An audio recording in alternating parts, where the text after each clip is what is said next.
don't stand out. Just be discreet. We see a lot of people posting the whole day and saying, I'm this, I'm that, and I did this, and I was there, and I did this client. That's the biggest mistake you can make. Because if you give up your clients on internet, I think you should go work at a bakery or something. G'day punters, Ben Hosking here, and I'm at the IPSP in Nashville, Tennessee for the Close Protection Conference. And I'm with Ali, who's joined me for a quick chat today. Ali, you want to just say hello to the punters at home? Hello everybody, nice to meet you all, thank you. Ali, you want to tell folks at home a little bit about yourself and where you've come from to be here today? I'm Ali Cabuk, I'm the CEO of Munimentum Group. We're based in the Netherlands, Europe, and we have a secondary office in Florida, Miami. We provide executive protection, secure transportation, paramedical support, risk management and intelligence services globally. Our capabilities are Europe, Middle East, Africa, and since last year we have also set a footprint in the US. And also together with Southwest Asia region, Turkey, Azerbaijan, and all those areas. We do our best to serve our clients. An absolute global provider there, guys. If you're looking for someone in the close protection space in any of those areas and you're looking for someone that you can work with and trust, here's a fantastic representation of that, and someone that is contemporary in the industry and invests in coming to conferences to stay at the front of the game or front of the pack. Ali, what got you into executive protection? What got you running Munimentum?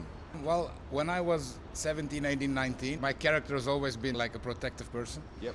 And suddenly I came across the close protection, saw some guys working, and I thought, oh, this is something I really need. Where were you when you saw that, and what were they doing? Were they the guys dressed in black and, covered in all the cool stuff, or were they doing a low profile gig? How did you see it? Yeah. How did it stand out to you? In those years in the Netherlands, close protection wasn't a big thing, but there was actually one big private company who did all the close protection besides the government, of course. Yeah.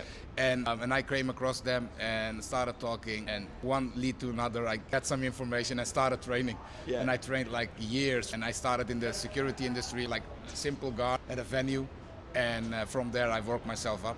2007 I started the company, and since then we're global. So you've been going since 2007 with what you're doing in this industry. You said you started in like a manned guard position. What was it that transitioned you from there to being able to go into executive protection and run this company the way you run it globally? I knew I had to start somewhere, doing some experience in the security. Sure. So I started like doing all kinds of jobs. But in the meanwhile, I trained, and I did the University for Security Management also on the side, and training and doing the school, and then working as a security officer in several positions that gave me the experience I need. So you're building exposure by working on the tools. You were going to university doing security management, and you were training. What sort of training were you doing? Were they courses with providers privately? Were there other things that you were trying to do? Was it like martial arts? What were you doing to increase your skill sets? Of course, I started first doing security educations. From there, I did close protection training. Yep. But also, I was for many years an instructor for Krav Maga, several other self-defense systems. Yeah, well. Now I'm not that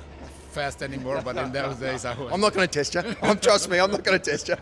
No, but shooting training in Germany, all kinds of things benefit to for my skills as a close protection officer. Sure. And so when you were doing those training pieces, which one do you think now, when you look back on it, running the business that you run, I mean, you're now global with your reach. Do you think, was it the experience you gained as a Krav instructor? Was it business course you did? Was there something that really stood out to you that's helped you be successful now? I mean, getting skills can be taught, right? The hard skills, what we go. But I think the most important part is your personality, and the soft skills you gain will make you as a close protection officer. And you can be the badass you want, can be the special force guy you want, but if you don't have the soft skills, you don't have the personality to do this job, the flexibility, and first of all, trustable person, you won't get anywhere. I couldn't agree more with the trustable person. One more thing, don't stand out. Just be discreet. We see a lot of people posting the whole day and saying, I'm this, I'm that, and I did this, and I was there, and I did this client. That's the biggest mistake you can make. Because if you give up your clients on internet, I think you should go work at a bakery or something.